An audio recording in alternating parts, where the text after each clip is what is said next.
Assalamualaikum warahmatullahi wabarakatuh. Kami dari kelompok 4 ingin memperkenalkan diri. Perkenalkan, nama saya Ahmad Jerosi. Perkenalkan, nama saya Nur Rosid Fatwani. Perkenalkan, nama saya Fatin Siananda. Saya Mia Kartika.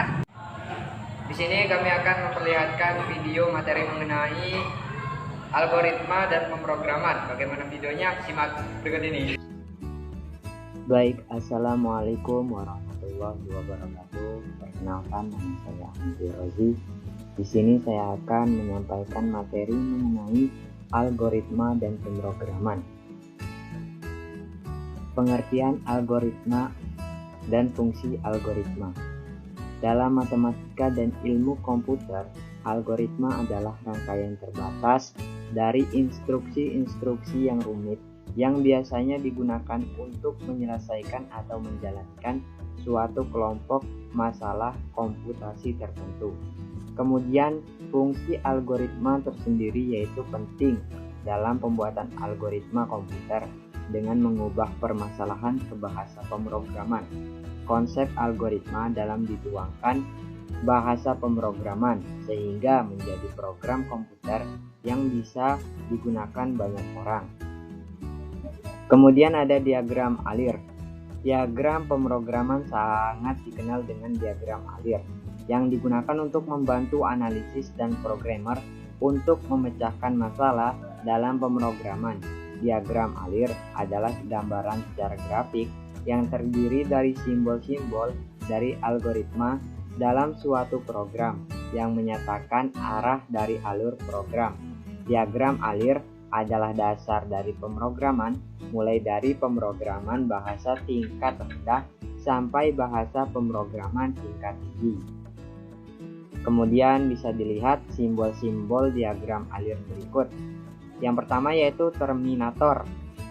Fungsinya permulaan atau akhir program. Kemudian garis alir, arah alir program. Preparation yaitu proses inisialisasi atau pemberian harga awal. Kemudian proses perhitungan atau proses pengolahan data. Input atau output data, proses input atau output data, parameter informasi. Predefined, proses atau subprogram, yaitu berfungsi permulaan subprogram, proses menjalankan subprogram. Kemudian decision atau perbandingan pernyataan penyeleksian data yang memberikan pilihan untuk langkah selanjutnya. Kemudian on-pack connector, yaitu penghubung bagian-bagian flowchart yang berada pada satuan halaman. Yang terakhir yaitu off-pack connector, penghubungan bagian-bagian flowchart yang berada pada halaman berbeda. Kemudian pengertian pseudocode. Kode semu atau dalam bahasa Inggris lebih dikenal sebagai pseudocode merupakan deskripsi tingkat tinggi, informal, dan ringkas atas algoritma pemrograman komputer yang menggunakan konvensi struktural atas suatu bahasa pemrograman dan ditunjuk untuk dibaca oleh manusia dan bukan oleh mesin. Berikut bisa dilihat gambar dari pseudocode, yaitu program ganjil, deklarasi, part number, algoritma input number, dan lain sebagainya. Kemudian bahasa pemrograman prosedural. Pemrograman prosedural adalah sebuah paradigma pemrograman yang penamaannya diambil dari pemrograman imperatif berdasarkan konsep memanggil prosedural. Prosedur hanya berisi serangkaian langkah komputasi yang akan dilakukan. Bisa dilihat program prosedural dia bekerja dari gambar berikut ini. Kemudian bahasa pemrograman C. Bahasa pemrograman C adalah bahasa pemrograman komputer bertujuan umum yang dibuat pada tahun 1972 oleh Dennis Ritchie untuk sistem operasi Unix di Bell Telephone Laboratories dengan desain fitur C dengan jelas mencerminkan. Baik, bisa dilihat berikut gambar pembuatan program C. Bisa dilihat dari gambar tersebut bagaimana pembuatan program C dilakukan. Materi selanjutnya itu tentang struktur program C. Setiap kita ingin membuat program C, kita harus menuliskan struktur seperti berikut ini. Bisa dilihat dari gambar tersebut ini bagaimana kalau kita mau menuliskan struktur C. Kalau kita program tersebut dibagi menjadi dua bagian, yaitu bagian include atau blok fungsi main. Kemudian komponen program C itu dibagi menjadi dua bagian. Yang pertama itu file header. File header menunjukkan suatu deklarasi dari banyak fungsi yang dibutuhkan pada program yang sedang dibuat, baik itu sebagai standar input atau output.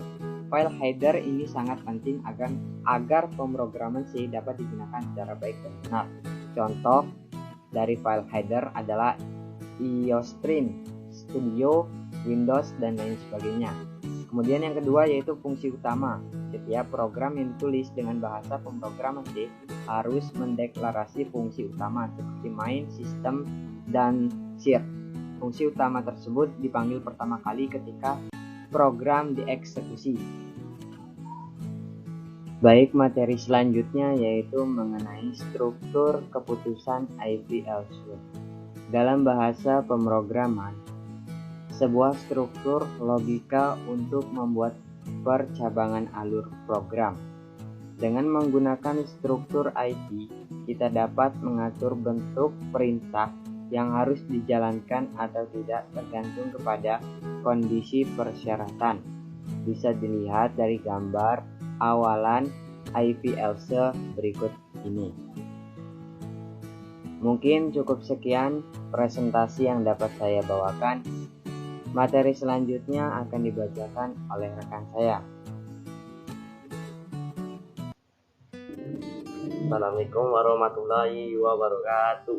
Kenalkan, nama saya Fadil Rizkananta, ingin melanjutkan tentang struktur kontrol perulangan for.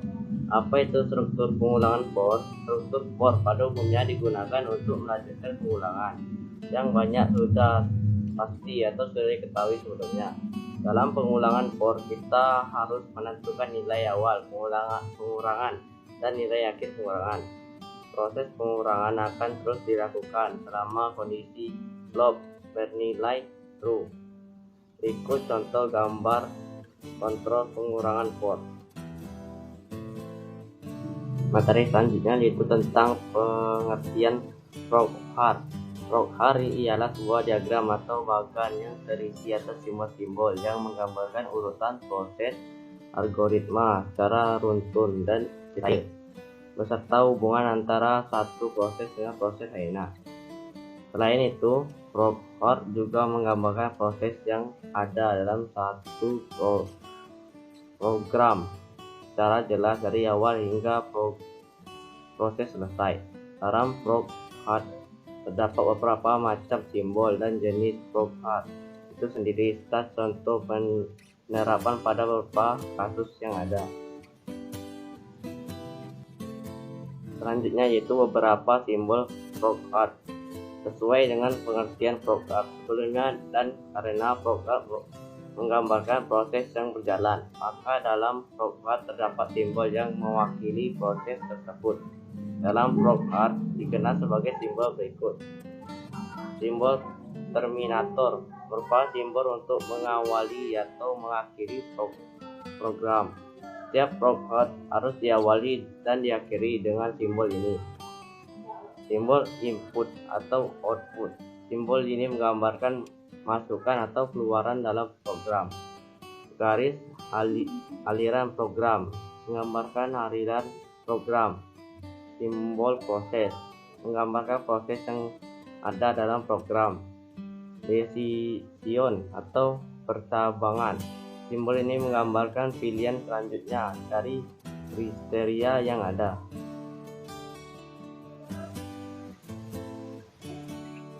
Selanjutnya itu jenis-jenis proghar. Selain proghar memiliki beberapa simbol, terdapat juga jenis-jenis proghar yang tergantung dari beberapa kasus pada penerapan yang berlaku. Proghar memiliki beberapa macam jenis sebagai berikut. 1. Proghar system merupakan jenis proghar yang menggambarkan aliran atau alur kerja dari suatu sistem yang berlaku dan menjelaskan apa saja urutan prosedur yang terdapat dalam sistem tersebut.